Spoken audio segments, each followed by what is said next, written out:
TV.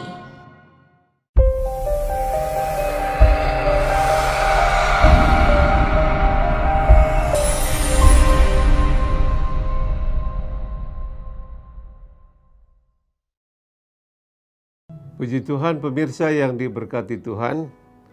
Jumpa lagi kita pada program yang memberkati saudara. Kita belajar sama-sama firman Tuhan. Saat ini saya akan menyampaikan satu tema yang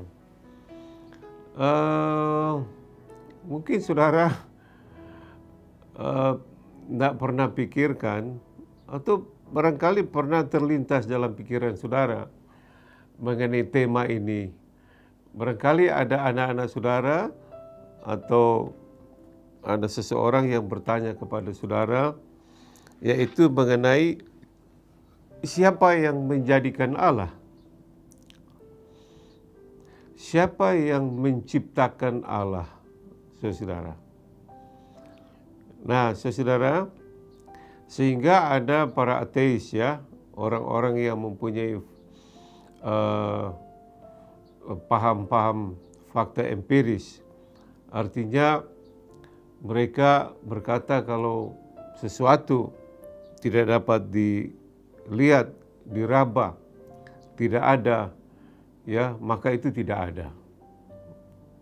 Mereka percaya ya bahwa ini ada gelas, cangkir yang bisa dipegang, bisa dilihat, bisa diraba. Ada, ya ini ada. Tapi sesuatu yang tidak bisa dilihat, diraba, dipegang, mereka tidak percaya, saudara. Jadi ada satu kejadian, ya, di satu ruang kelas, seorang profesor sedang mengajar sesuatu kepada mahasiswanya. Lalu dia sampai kepada satu kesimpulan bahwa Allah itu sebenarnya tidak ada. Kenapa? Sebab dia tidak dapat diraba, tidak dapat dilihat, tidak bisa dipegang, tidak bisa diajak ngomong-ngomong. Tidak ada. Salah satu mahasiswa yang percaya kepada Tuhan, dia mengangkat tangannya, "Prof, bisa saya bertanya?" "Silakan." "Apakah Prof punya otak?" "Oh, tentu punya." "Apakah Prof pernah melihat otak Prof?" "Ya, pernah memegang otaknya Prof." "Oh, enggak bisa dong dilihat apalagi dipegang." "Ya, kalau begitu seperti yang Prof jelaskan, yang nggak bisa dilihat, nggak bisa dipegang, nggak ada, berarti Prof itu nggak punya otak." Nah, saudara-saudara, ya. Jadi meskipun kita tidak dapat melihat dia, Allah itu secara fakta empiris, tapi dia ada. Ya, seperti udara ini yang kita hirup. Kita tidak bisa memegang, tidak bisa melihat, meraba udara ini, tapi ada. Jika udara itu tidak ada, oksigen tidak ada, bagaimana ada kehidupan di bumi ini? Kita tidak bisa melihat listrik, strom, tapi itu ada. Kalau itu tidak ada lampu, saudara tidak bisa menonton saya tidak bisa disyuting pada saat ini. Jadi sesuatu yang tidak dapat dilihat, diraba, dipegang, itu belum tentu tidak ada, itu pasti ada. Nah, sampailah kepada pertanyaan tadi. Kalau Allah itu ada, siapa yang menciptakan dia? Siapa yang menjadikan Allah? Ya. Jadi ada langit, bumi, cakrawala, bima sakti, galaksi, ya, pohon dan seluruh ciptaannya ada. Berarti ada yang menciptakan. Nah, siapa yang menciptakan si pencipta itu? Yaitu Allah, saudara-saudara. Ya, ini pernah Musa tanyakan kepada Allah waktu Allah menyuruh Musa pergi ke Mesir untuk melepaskan umat Israel dari perhambaan di Mesir. Lalu Musa tanya gini, siapakah engkau? Supaya saya dapat beritahu kepada Firaun, kepada rakyat Israel, bahwa si anu, namanya ini, bentuknya seperti ini, yang menyuruh saya untuk melepaskan orang Israel. Tapi apa jawab Tuhan? Dia berkata, aku sudah ada. Ya. Aku ada, sudah ada. Tidak ada yang menciptakan aku ada. Saudara. Ya, logika akal kita tidak dapat mengerti ya tentang pertanyaan-pertanyaan seperti ini, saudara-saudara. Kita terima saja, percaya saja. Makanya Yesus datang ke dalam dunia dan Yesus katakan pada Thomas yang berkata begini, "Ya Guru, tunjukkanlah Allah itu kepada kami. Kami ingin lihat, kami ingin tahu seperti apa dia."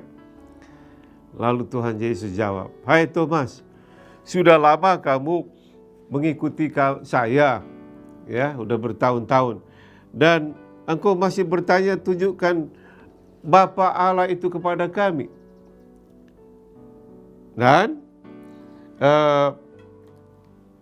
Yesus berkata, "Barang siapa yang sudah melihat aku, dia sudah melihat Bapa, dia sudah melihat Allah."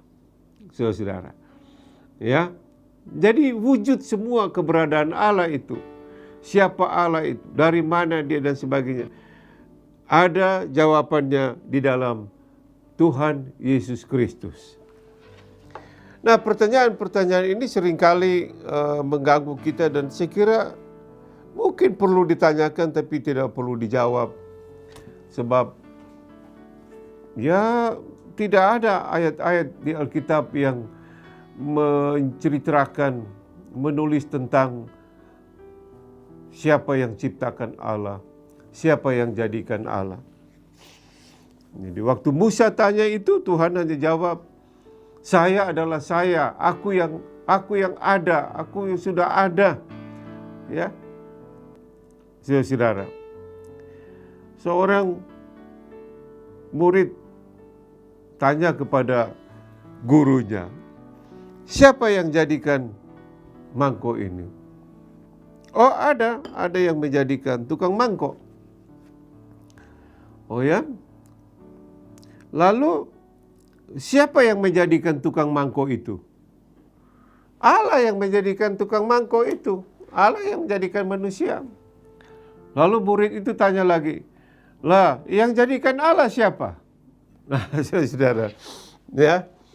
Jadi kita percaya aja apa yang ada di Alkitab dan Alkitab ajarkan, dan tidak lebih daripada itu, saudara-saudara. Ya, tidak ada yang bisa menjawab. Seperti Tuhan, Musa bertanya kepada Tuhan, "Siapakah engkau?" Jawabannya adalah, "Aku ada yang aku ada." Ya, tidak perlu dijelaskan, saudara. Kita untuk mengerti satu Bima Sakti aja, ya, Bima Sakti atau galaksi, ya, saudara, itu terdiri dari ratusan miliar bintang-bintang, planet-planet, satu Bima Sakti, ya, satu galaksi. Galaksi itu sama dengan Bima Sakti, ya. Dan tidak ada yang dapat menghitung jumlahnya itu secara tepat menurut matematika. Itu baru satu Bima Sakti di angkasa luar, satu galaksi. Dan menurut para ahli angkasa luar, di angkasa luar itu bukan hanya ada satu Bima Sakti, bukan hanya satu galaksi. Ada bermiliar-miliar, mungkin triliun, dan tidak dapat dihitung galaksi Bima Sakti. Nah, kalau satu galaksi Bima Sakti aja bintang planetnya itu bermiliar-miliar jumlahnya, kita kalikan saja sendiri. Bisa hitung? Itu baru ciptaannya Allah, ciptaan Bapa. Bisa hitung? Apalagi memikirkan tentang Dia sebagai pencipta, tidak bisa. Kalau saya ke kanan, ya ini 2-3 meter dari kanan saya ini ada tembok, saya terbentur di situ. Saya ke kiri juga, ya ada 2-3 meter tembok, nah, itu batas. Saya ke belakang, saya ke depan. Jadi kita ini dibatasi dengan ruang dan waktu. Tapi saudara-saudara, di mana batas utara? Di mana batas selatan? Di mana batas timur? Barat? Tinggi? Ke bawah? Gak ada batasnya, saudara. Itu ciptaan yang diciptakan oleh Allah.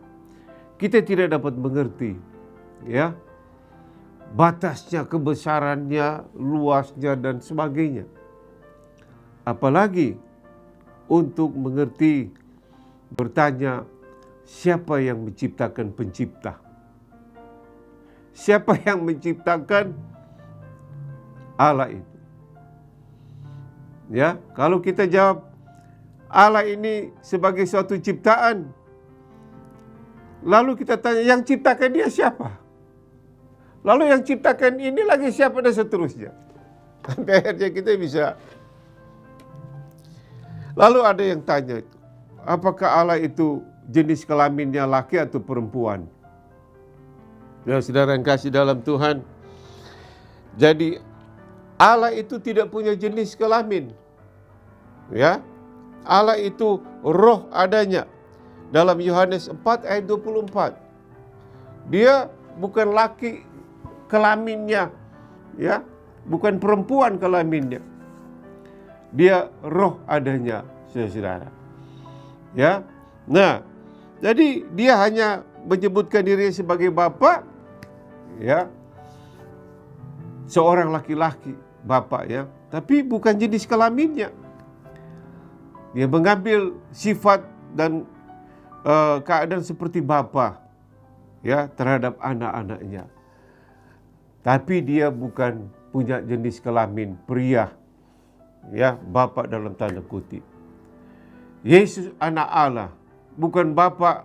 Allah Bapa kawin dengan Allah Ibu, dapat Allah anak, lalu melahirkan kita ini cucu-cucu Allah. Tidak, saudara. Yesus anak Allah. Anak di sini bukan dilahirkan seperti anak kunci, anak tangga, anak bangsa. Bukan ada bapak kunci kawin sama ibu kunci, lahir anak kunci. Bapak tangga kawin sama ibu tangga, lahir anak-anak tangga. Dan seterusnya. Jadi saudara-saudara yang kasih dalam Tuhan, saya percaya kalau saudara membuka hati dan menerima Nabi Isa itu, Tuhan Yesus Kristus, Roh Kudus akan mengajar saudara lebih jauh siapakah Allah itu. Ya, siapakah Dia secara pribadi buat saudara. Tuhan memberkati.